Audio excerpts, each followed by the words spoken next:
Hello and welcome back to Ekdanta edits. Pitrupaksha का समय चल रहा है और इस समय लोग अपने एंसेस्टर्स के लिए प्रार्थना करते हैं और अपने एंसेस्टर्स से भी प्रार्थना करते हैं उनकी शांति के लिए भी, और प्रार्थना करते हैं अपने घर में उनके आशीष पाने। आपको भारत में पवित्र नदियों के किनारे घाटों पर बैठ के पूजा पाठ करते हुए लोग अक्सर दिख जाते हैं। पर सिर्फ भारत देश में ही नहीं, दुनिया भर में ऐसे बहुत से देश हैं जहाँ के लोग अपने एंसेस्टर्स को बहुत ज्यादा पूजते हैं। विदेशों में तो अक्सर आपने टैरो कार्ड रीडर्स को ये कहते सुना होगा कि उनके एंसेस्टर्स के आशीर्वाद के साथ वो अपना काम कर पाते हैं। कईयों का तो ये भी मानना है कि उनके घर में उनके पितरों की आत्मा रहती है जो उनकी मदद भी करती है। तो ऐसे टाइम पे हम भी आपके लिए एक ऐसी स्टोरी लेकर के आए हैं जिसमें हम एंसेस्टर्स की बात करेंगे। हम बात करेंगे अफ्रीकन कॉन्टिनेंट की ऐसी 3 जगह की जहाँ पे उनके पितर मगरमच्छ के रूप में उनके साथ उनके परिवार के सदस्य बनकर ही रहते हैं। बच्चे उनकी पीठ पर खेलते हैं और वो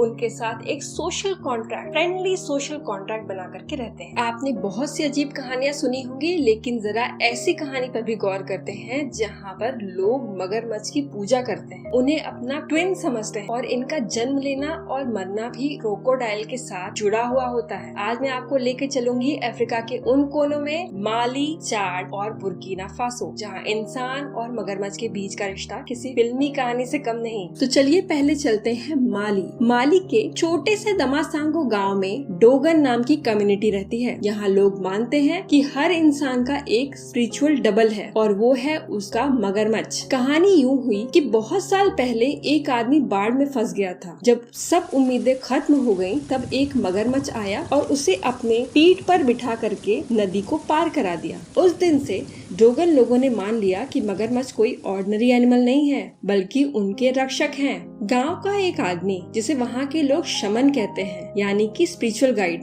इन मगरमच्छों की देखरेख करता है। उन्हें खाना खिलाने से लेकर के उनका ख्याल रखने तक का सारा काम इस आदमी के द्वारा ही किया जाता है। यहाँ के लोगों का मानना है कि जब भी इनके गांव में सूखा पड़ता है तो वो लोग मगरमच्छ से प्रार्थना करते हैं। उनके एक्सपीरियंस के अकॉर्डिंग 2 से 3 घंटे में या तो रात होते होते तक बारिश जरूर हो जाती है। इतना ही नहीं, यहाँ के लोगों की माने तो यहाँ पे जब भी किसी बच्चे का जन्म होता है तो 2 से 3 दिन के अंदर एक नए मगरमच्छ का भी जन्म होता है। डोगन्स का तो ये भी मानना है कि उनके गांव के आसपास कोई नदी नहीं है, फिर भी ये मगरमच्छ यहाँ कैसे आए उन्हें नहीं पता। उनका ये भी मानना है कि यहाँ पे पाए जाने वाले मगरमच्छ अपनी संख्या को बैलेंस करते हैं। उन्हें नहीं पता कि पुराने मगरमच्छ अचानक से कहाँ गायब हो जाते हैं। हर साल नए मगरमच्छ जन्म लेते हैं, पर कभी भी मगरमच्छों की संख्या बढ़ती हुई नजर नहीं आई। वो बार बार ये बात कहते हैं कि हमें नहीं पता मगरमच्छ उड़ जाते हैं या अपने आप चल के कहीं चले जाते हैं, पर उन्होंने कभी एक निश्चित संख्या से ऊपर मगरमच्छों को यहाँ नहीं देखा। ये तो बात हो गई माली की। अब सोचिए सहारा डिजर्ट के बीच, जहाँ पानी भी मुश्किल से मिलता है, वहाँ मगरमच्छ कैसे जिंदा है। हम बात कर रहे हैं चाड की। चाड में जो छोटे छोटे ओएसिस मिलते हैं, जिन्हें जेल्टा कहते हैं, वहाँ मगरमच्छ आराम से धूप सेकते आपको मिल जाएंगे। बिदियात प्रजाति इन्हें बहुत पवित्र मानती है। उनका कहना है कि